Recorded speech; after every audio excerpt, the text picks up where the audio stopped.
Isiolo is at the center between Meru and the other parts of Samburu and Laikipia. And as you know, the biggest problem that's facing Meru is that most of these criminals or bandits try to pass through this area. And a lot of work is being done by the security forces here. As you know, the population of Isiolo is smaller, but the land mass is massive. It's among the top 10 biggest counties by land mass, and therefore manning some of the routes becomes a big challenge, especially in the absence of proper infrastructure.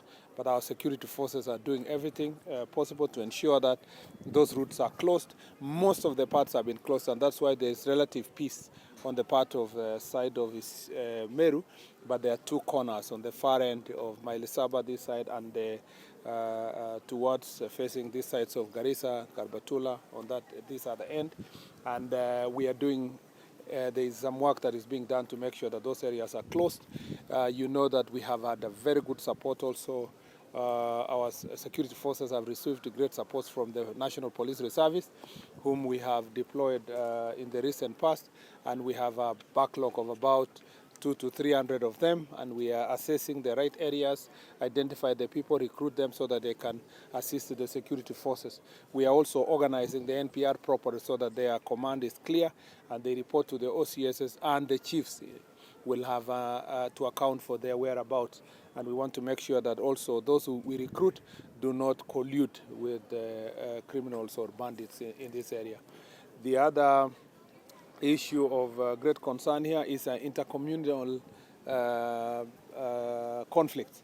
For now, we have had very relative peace in this area, but remember that there is a lot of challenges in this area because of sometimes political competition.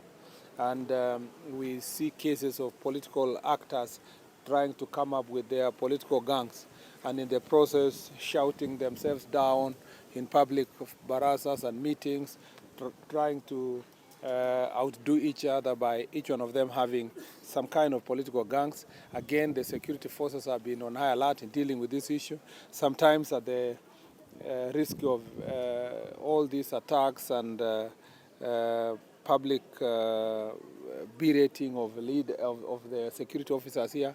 But I have assured them that they have maximum support of the ministry as they do their work. They should not allow themselves to be interfered with politically, because it is important that we bring sanity and order in this area. Considering the cosmopolitan nature of Isiolo, we do not wish that these leaders engage in acts that are going to undermine security. And I have engaged them myself, and we will continue engaging them from the ministry perspective, just the same way I said in Marsabit, that as we approach elections, some politics and political leaders become a threat to peace. And it is important that we engage them as early as possible. We'll be having even other meetings in the near future with the leaders to make sure that they sign up to keep peace even as they campaign for different positions. We want to make sure that this place remains peaceful so that political competition does not lead to loss of life. Those are some of the things we are focusing on in Isiolo.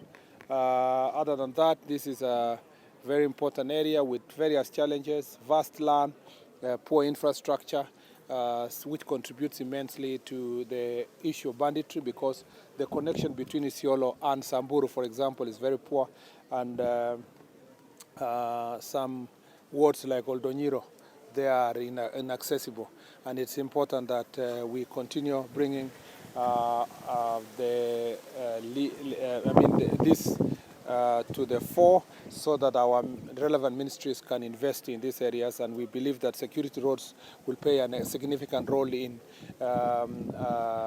dealing with insecurity. For example, the road between Isiolo, Modakashe, Kulamawe road is extremely important, and as you know, that road goes all the way to Mandera. And we appreciate the work of His Excellency the President so far in improving infrastructure in marginalized areas, because that is how best we can deal with insecurity issues in this area.